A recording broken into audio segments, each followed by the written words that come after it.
Yeah, so we will talk about the app like later on in the presentation. Yeah. I'm not the creator of it, but I've been working with the application for a year. Now I'm freelancing for them, but I know quite a lot about it, so let's go into and it. This is important. Yes. Okay. Yep. Good. Questions are later then. Yes. Thank you. Thank you. Hello. Nice to meet you. I'm Nora Schingler. Maybe a couple of words about who I am, because I'm not that known in Estonia maybe yet. I'm a journalist. I've been working for the Finnish broadcasting company regarding consumers' rights topics originally. And after that program, I started my own blog that has to do with topics regarding food and cosmetic chemicals mostly, or that it was in the beginning.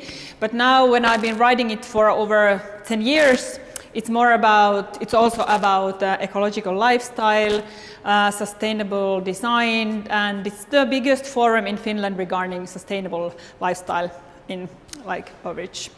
And I'm also a documentarist and producer, author, activist, maybe also, how you want to take it, but yeah.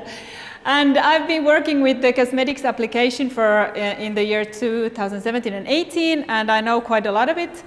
I was their community manager. Nowadays I work as a journalist for them, writing articles about that information that they collect. And I work in the TV, radio, I'm doing podcasts, web series. I'm working quite a lot with wild food also, so different kinds of fields regarding a natural and sustainable lifestyle. So today I'm talking about harmful ingredients in cosmetics.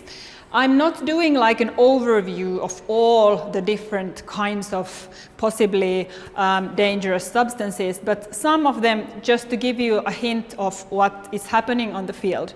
And we're talking today a lot about plastics, because that is something that people are really interested in. It's easy to understand kind of, because it's a word all of you know.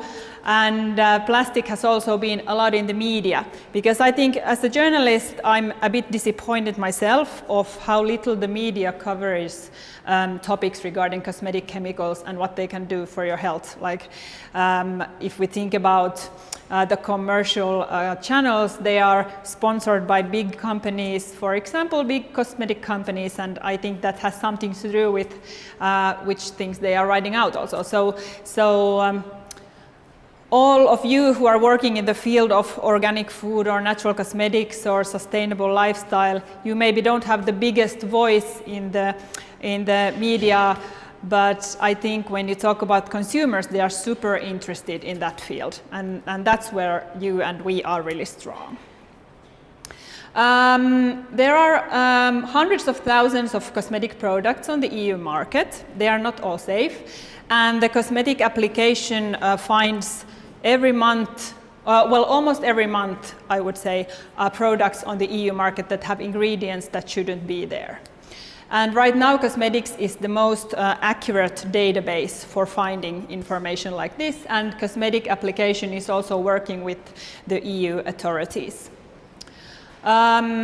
Just that third bullet is there just to tell you that in Denmark, for example, where they are quite careful with cosmetic ingredients also, and they know a lot about the possible harmful effects of them. For example, pregnant women are advised not to use that much cosmetics when they are expecting, and I think that's something that we should have in all EU countries. And yeah, our application detects harmful chemicals constantly, so it's not something that there's a couple of products, there's a lot of them. Here is now a couple of concrete cases that we have found out with the application. I don't know if you can read the text there. This is just a screen capture from our webpage. But for example, this product that you can see here on the picture is quite a well-known brand, a well-known product. And this is a good example that even when you go to a pharmacy to buy a safe product, you can buy something that has a chemical that actually is totally prohibited in cosmetic use in the EU. And this is not like, the chemical is called DEA cetyl phosphate. it is something that is totally denied to be used in cosmetic use in EU at all. But this case was that this company was changing the factory, and the new factory in Greece didn't know that this chemical can't be used, and it just slipped in there. And this is something that only our app found out. So this tells about the authorities. They don't go through the chemical lists and ingredients on products when they arrive the market. It's really often so that some product is in the use already when someone finds out that, hey, this ingredient is actually harmful. Then there's, well, yeah, this is just, it looks boring, but this is just like basically the paper from the like EU database. At this point, I could maybe point out that the ingredients on the Cosmetic app that we will talk more about later, but the ingredients that are harmful, they are taken from this EU database called Annex 2. That is a list of ingredients that are totally prohibited in cosmetic use in the EU. So we don't like take these from our own heads, it's from the EU legislation.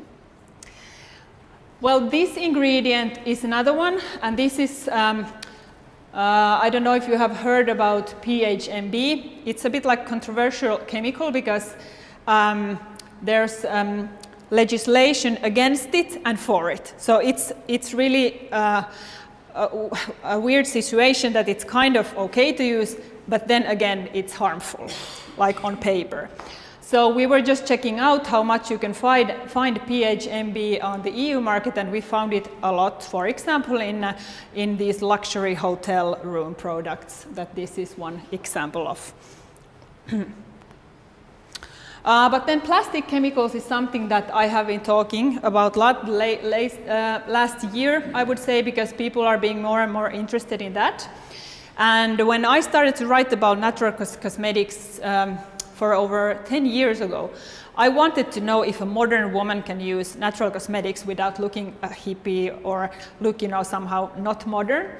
And quite soon, quite quickly, I understood that that is totally the case, that natural cosmetics is as good as synthetic also. And only after that I started to go into the concrete on the ingredients, what it actually is that you can read behind the labels, because you really don't understand what it is. And when we talk about, for example, plastics, there are over 500 plastic chemicals in cosmetic use, and when you look on the product in the shops, it doesn't say plastic behind there. There's so many names for plastic that you really can't know them by heart. So people don't know that there is plastic. I would say that if anyone normal consumer goes in the shops and you are there saying, hello, what would you want to have? I don't think anyone would say, I would like to buy some plastic on my face. But then again, that is something that is there, and really many don't know about it. Normally, you hear about the word microplastic, but there is also different kinds. There's nanoplastic, macro, and soluble plastic also. I don't go into them today, but there are different kinds of plastic components, and that is one reason why, for example, when you talk about banning microplastic, it's not the answer, because if you ban microplastic, there could also anyway be nano and macroplastic inside. So all of them should be banned if we talk about banning plastics from cosmetic products.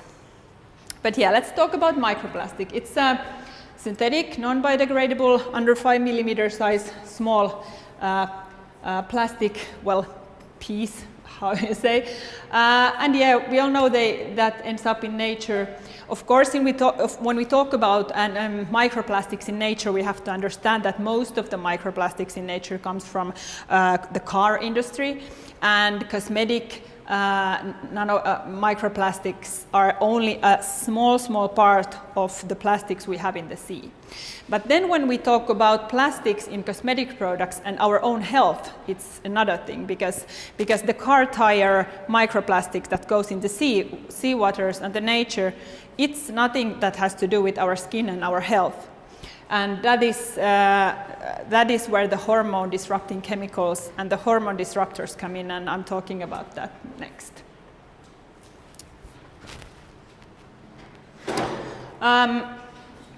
I was attending this hormone disrupting, endocrine disrupting chemical conference in Berlin, and the headline, we know far from all but enough to act, is from there. It was this Swedish, I think he was a doctor saying that, and I think it's well said. The problem with plastic and many other chemicals also in cosmetics is that we should have a safe upper limit, but for example with microplastics we don't know. We really have too little information about what it does to our health. We know that microplastics is everywhere. We have it in Finland also already in the drinking water, even though we are considered to have the most fresh and best water in the world, what I think we have, but even there is plastic. Yes, and this slide shows how it's really hard to know plastic from the cosmetic product. So it's really easy to tell a consumer that this is a green product or ecological or really natural, and then just put that in there. They won't understand it, of course. No one knows this. Well, why is plastic a problem then? Because when you think of plastic, it's in many ways a good material, but the problem in cosmetics is that we know really too little about it compared to how much we use it.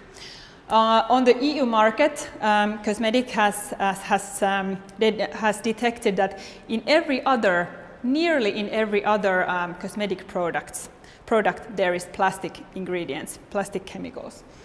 And that is quite a lot of a chemical that we know so little about, what it does to our skin and what it does inside of us. But what we know is that there are endocrine disrupting chemicals, and that is such a big risk that as a mother and as a consumer and as a journalist, I would advise everyone to try to avoid these chemicals. Because quite probably they are doing harm to you, and it's 100% sure that they are not doing any good for you. Well, what are the endocrine disrupting chemicals actually? I just put this here because it's a long story, and because I'm not been having this kind of presentations in English that much, I thought that it's best to have it here so that I'm not saying anything wrong. But I think you all can see it and read it. But it has to do with many health issues that cannot be detected right away. It's health issues that can appear in people only after, like, that if I use a product that is an endocrine disrupting product, it can be seen in my grandchildren. It can go really far away. And that's the reason why we have these chemicals and they are not taken seriously, because we don't understand how, because they don't do anything bad for us right away. We don't get any symptoms right now, and that is why they are really problematic.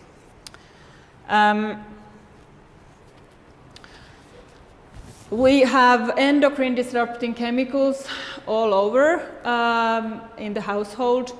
We have it on the floors, in the floor materials, in the wall materials, in textiles, in food containers. And the most important, well, yeah, I'm going back to that soon. Yeah, let's not hop too long. Far away. But yeah, then, so how the endocrine disrupting chemicals work? So what's the reason why you should be interested? Do you have, for example, plastics or phthalates in your cosmetic products? Well, they work in three ways. They are mimicking the natural hormones, like faking to be a natural hormone. They also prevent the normal, that's maybe a wrong word here, but you understand what I mean, from working.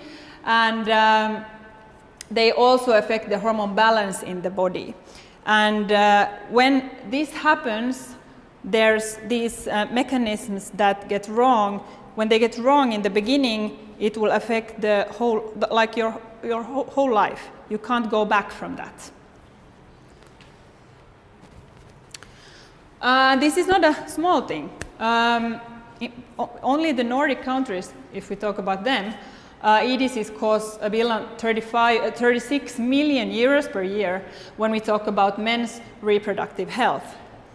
And I don't think I'm the only 38-year-old women who have friends who have the problem to get children because the problem of the men. It's getting bigger and bigger, and it's really coming close to our everyday life. It's not something that it's only on paper. It's really reality. And in the EU, the costs are nearly 600 million. But the problem is that there's no method to identify all the effects on the EDCs, and it's really hard to target this field. But we already know that when we look at cosmetic products and the database that cosmetic application has, we have been finding more on the risk ingredients on the normal cosmetic product side and not on the natural cosmetic products field. Well, in our everyday life there are over 800 potential EDCs. Only a fraction of them has been tested regarding the endocrine disrupting qualities, and on the cosmetics application that we will go in on soon, we have the EDC list there, and we have there 213 chemicals. There are chemicals that are prohibited in cosmetic use on the EU market, and then there's also chemicals that are okay to use, but what we would advise you personally to be really maybe critical with. There are, for example, plastic softeners like phthalates on that list. A couple of words about phthalates. So they are basically these plastic softeners, and they can be found in medicine products, electronics, like I said, building materials, hygiene products. They are often found in cosmetic products that are sold for teenagers, products that are really bright color or strong in scent, that look really, something that you desire. The problem with phthalates, EDCs, are that they can increase the cancer risk, disturb the development of the ovary and testicles during the fetal period, and weaken the fertility on men, like I just said.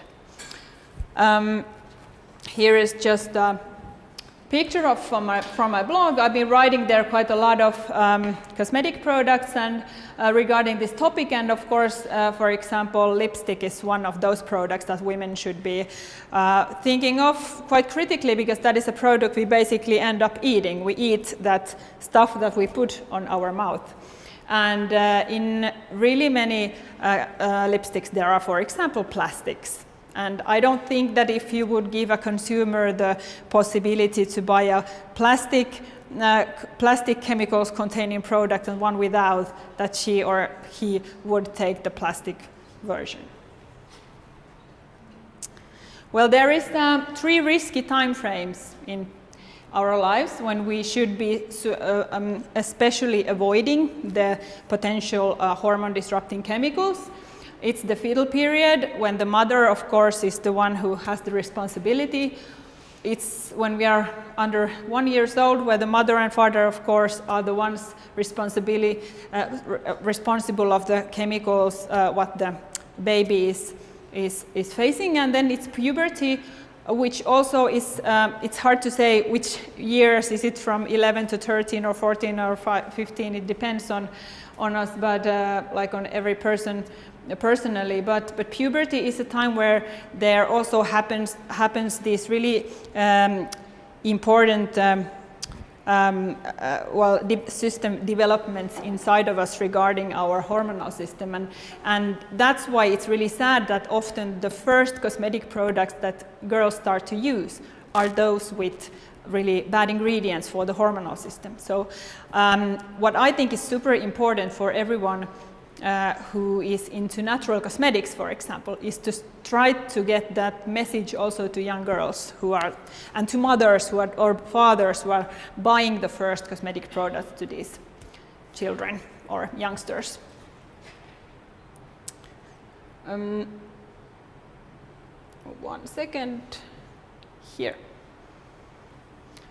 Yeah, just one bullet here about that it has been detected that young girls have more phthalates in their urine samples, and that cosmetic products are those that are most suspected for this.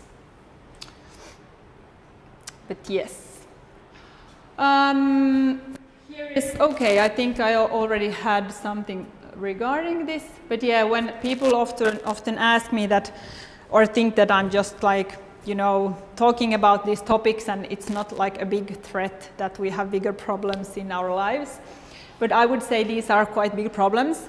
The lower fertility it's a big field, of course. It's not only the EDCs that has to do with that, but they are counted in to be one reason. Different cancers and diabetes, obesity, Alzheimer's. The puberty is starting earlier and earlier, both on girls and boys globally everywhere, and the reason to that is unknown, but chemicals are thought as one big group of, or one big topic that should be looked into more.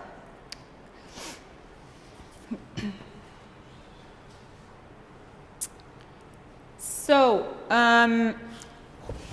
endocrine disrupting chemicals can also be found in natural cosmetics. It's not only in synthetics in theory, but when we think about, for example, the cosmetics database that is covering over 70% of all cosmetic products sold on the EU market, we haven't been detecting even one. Well, now I started to think that there was some thought, yeah, for example, tea tree oil is one like natural ingredient that has been getting some publicity in Finland regarding this possible EDC, that it could be an EDC, but it has to do with how much you use it, of course, but this is like the only case that I can come to think of. And when I was asking Katarina Rantanen, who is the founder of Cosmetics, I will tell you more about her soon, she told me that Cosmetics has not found a natural cosmetic product on the EU market with EDC products that are on Cosmetics list on the app. And then here's some examples. For example, bisphenol A, bisphenol F, synthetic musks are these kind of ingredients. Okay, so then I'm thinking, I'm telling you about the app right now, but is someone here who has already, is someone using this already? You too? Because I'm thinking that you could, you who want, you could upload it because it's free.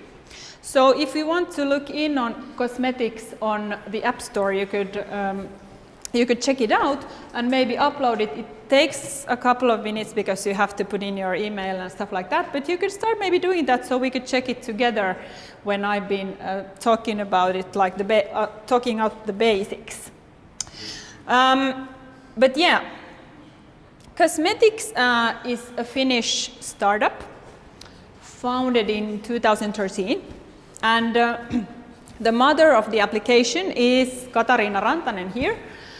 And how she came to start this whole process was that her mother got sick of cancer and her boyfriend died of cancer, and this happened at the same time, and she was also working in the beauty industry at that time. She was working with perfumes, and she got to know that when you have on the cosmetic product the word perfume, it can contain over 200 chemicals that no one knows of, because you don't need to tell out what the word perfume has in it. And she really got into the fact that what we put in cosmetic products and what we don't need to tell to the consumers, and she was stunned by that. And then when she had the case that her mother wanted to start to avoid different chemicals in cosmetic products, and she started to read the inky labels, she realized that she really wants to help people out with understanding what cosmetic products contain. And Cosmetics has been in really many big medias, and the news is that Cosmetics We launched the US market in January and were on big news there. So it's growing. The cosmetics application can be used on the EU and China market and now in the US. And most users are in France and Finland. There's 250,000 uploads now and it's free for consumers to use. And why these market areas? China was interesting because in China the cosmetic legislation is quite, how would I say, well, not that strict as in Europe.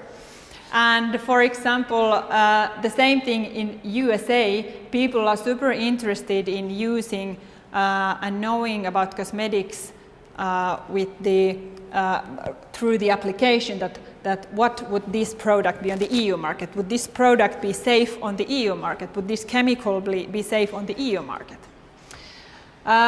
So yeah, and right now there's quite a lot of products on the database. It's roughly 77% of all the products on the EU market. I was asking this yesterday, so it's fresh numbers. Cosmetics, like I said, they are also working together with EU authorities because this is the most accurate database of cosmetic products and ingredients that there is. And how the application actually grows and how the products get into the application is quite genius, I think. 60% of the database is made by consumers. The idea is that when you, the whole idea is to scan the barcode on the product and then the phone gives you the information regarding the barcode. But of course, when there are new products coming all the time on the market, the small startup company cannot be putting in all the data in the application. So basically how it goes, it is that people go to the shops, they find a product, they scan the barcode and they can't find it on the app. Then they take a picture of the barcode, they take a picture of the front side of the product and the back side so that you can see the INCI list. And they send the pictures through the app to us. I'm talking about us even though I don't work there, but it's hard, but yeah, kind of to us. And then the information goes to the cosmetic team in Pakistan. We have 30 people working there full time in putting in this data in the application.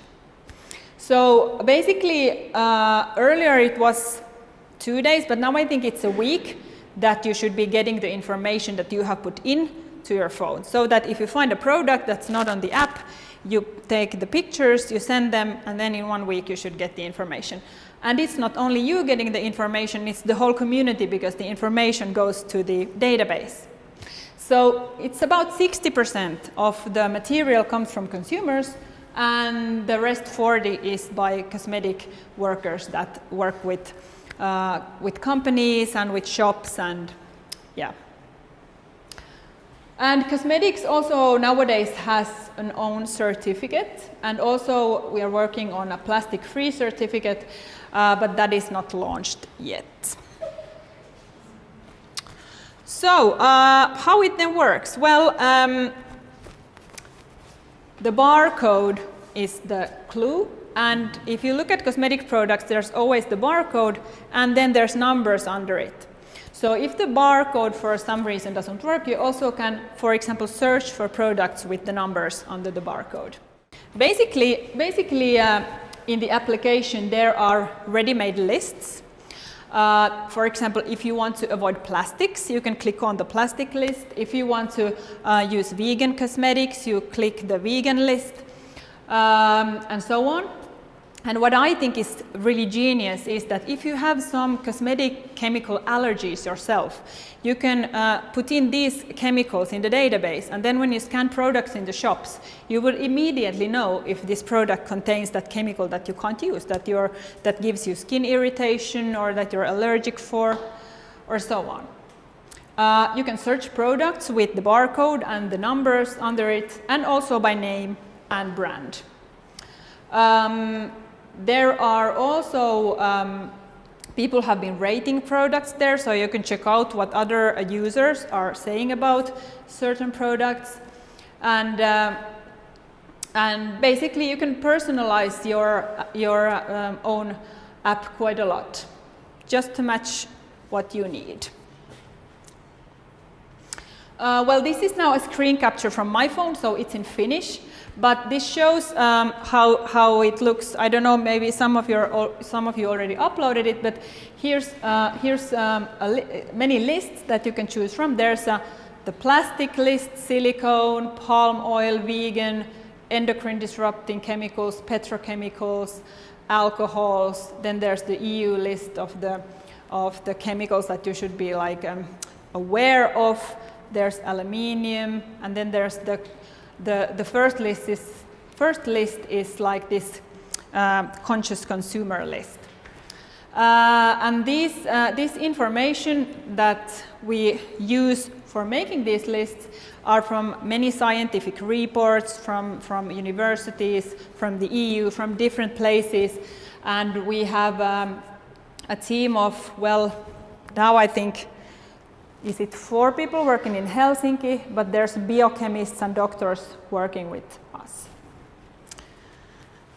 And yeah, you can see that blue thing here on the left side, that means premium. So basically Cosmetics is an app that is free for everyone, but then if you want to use those lists that are marked with blue, it costs, was it maybe 20 euros a year or something? But most of the lists are free for everyone. If you don't click any list on, if you don't add your own info there, you always have the default alerts on. You can switch them off, I guess, but they are made so that if you really don't know what you should be aware of, the application works for you. It kind of tells you that you should be aware of phthalates or parabens or EU banned ingredients. So we kind of take care of the consumer. Yeah, we give out this newsletter a couple of times a year. This is just an info picture from one of the newsletters, how to use the app, because sometimes people don't understand how it works, even though I think it's quite easy. We can soon check it out. But it just shows you how you put on the alerts and how they work.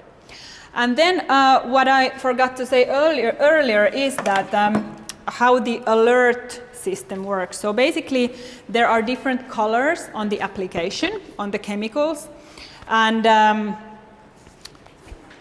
if the application gives you a chemical with a yellow color, it means it's an well-known allergen. If it gives you a lilac colored warning, it means it's a chemical that you yourself have scaled out, that you have put it on the app that you don't want to use this. And if it gives you a red alert, it means that it's a chemical that is prohibited in cosmetic use on the EU market. Basically, those are the different colors that pop up next to the chemicals. And then when the alert signal comes up, you click on it and you get information on what chemical this is and what it does, and it really gives you information. But I must say that on some chemicals, me myself would need like a little bit more, so I would like understand it. But I would say that anyways, the colors already help you a lot if you don't want to go that deep. Then I understood that here are people that maybe are interested in using cosmetics for professionals. And in Finland, this department store called Sokos, they are around Finland, they are using Cosmetics Pro version in all the Sokos shops. And the difference with the Pro version is that instead of going through all the products on the whole EU market, there's only the products sold in your store. So it makes it super easy to sell products for that customer who wants to have a plastic-free product, or that customer who wants to have a vegan product, or that customer who wants to have a deodorant without alcohol, or whatever. So, because if you are thinking that the person selling the cosmetic product should know all of this by heart, it's impossible. No one knows it. So that's where the app is super handy. You also can have of course, the store assortment on the phone, on the app, but then you also can have these shelf maps that if you're looking for some certain product, the application tells you where it actually is. And in Finland, Sokos is using it. I think they are the only big one right now, having it as a pro version. But where I think it would be good to have it also is, for example, on the boats, where they are selling a lot of cosmetic products on the Swedish boats. And I just checked out products when I came here on the boat. And I always go to the people selling the products, and I'm asking, a little bit, do you have any plastic-free lipsticks? And they always give me plastic lipsticks every time. They would really need it. But let's hope that we soon have this also on the boats to use. But now I think we could maybe, if you have uploaded it, or if you have any problems with it, either we can do it here together, or then we can stop and we can do it like one-on-one. But I think it would be super cool to have your thoughts about the application. And one thing more is that, of course, cosmetic companies are constantly renewing the ingredients, that they might take something out and put something new in. So on the application you also have the possibility to go to old versions of the product and see the newest one. So it's super important always to understand that, are you having in your hands a product from 3 years back or the newest one, because the Inky list can be different. Yep. I think that was my part. If you have something to ask, you can ask. Thank you. Yeah, thank you. First, say thank you for your thank you.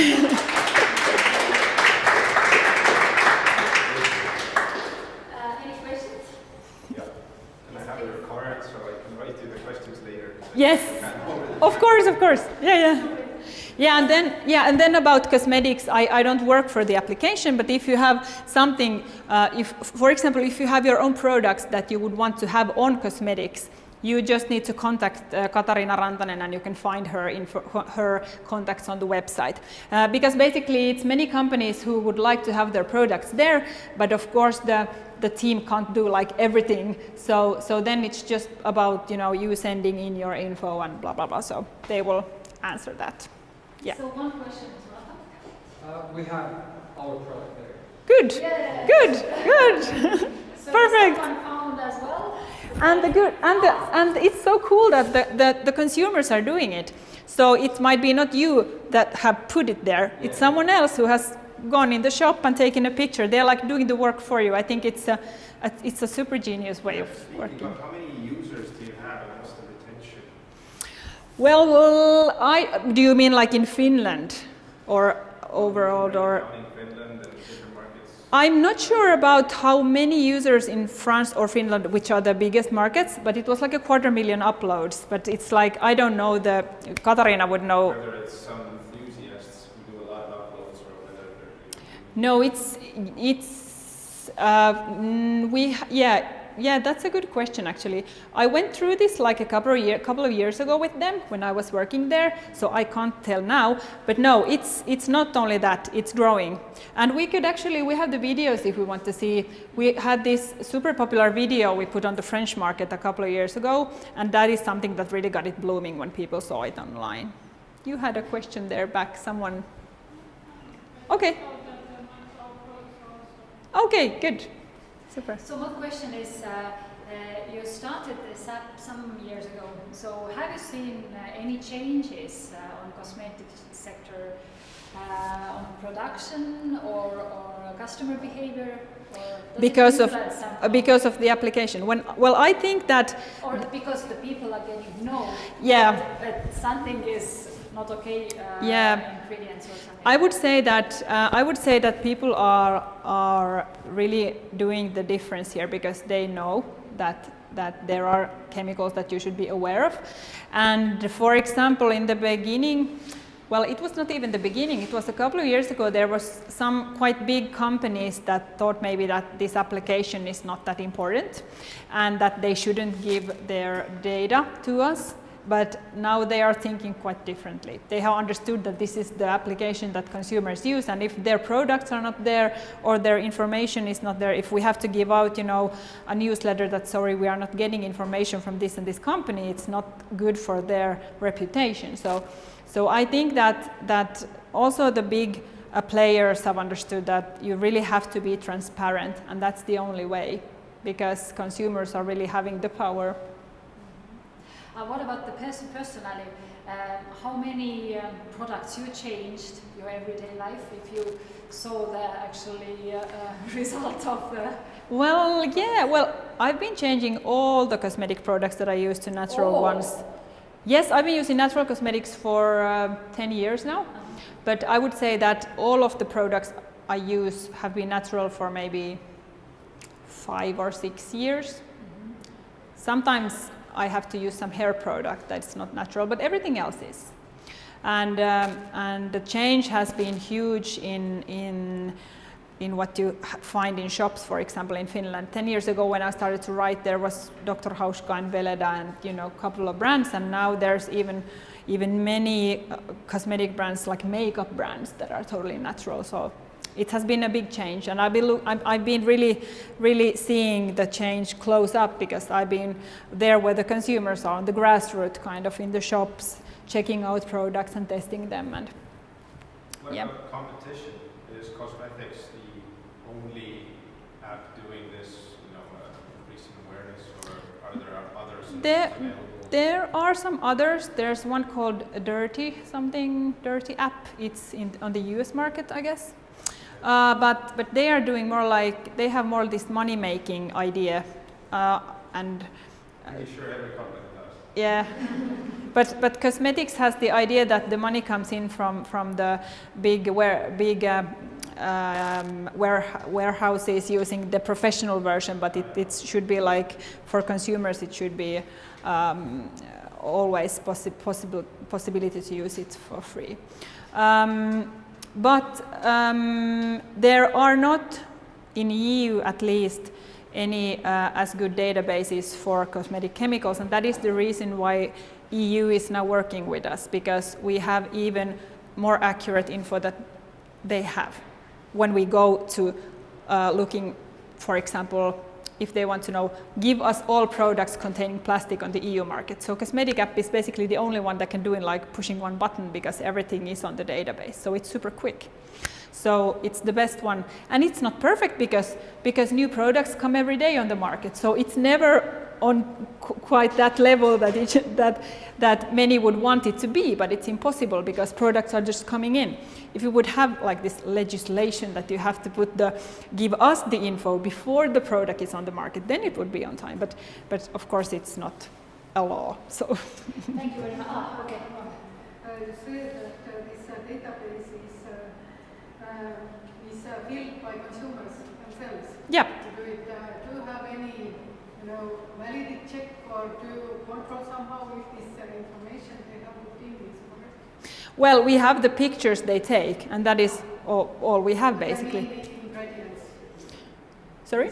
Ingredients list, how this is. Well, basically all the ingredients, when people send a picture of the Inky list, our people, of course, it's not any robots, it's people reading them and writing them in. Yeah, so we always detect immediately if there's some chemical that is prohibited, or if there's a typo. There's many typos. It's many times that we found an ingredient that is not anything, that there's wrong letters or something. That happens also a lot. But yeah, basically the people typing in them have this huge database of chemicals, and when you write the name, it comes up that is it green or red or yellow, and that's how it works. Thank you very much. Thank you.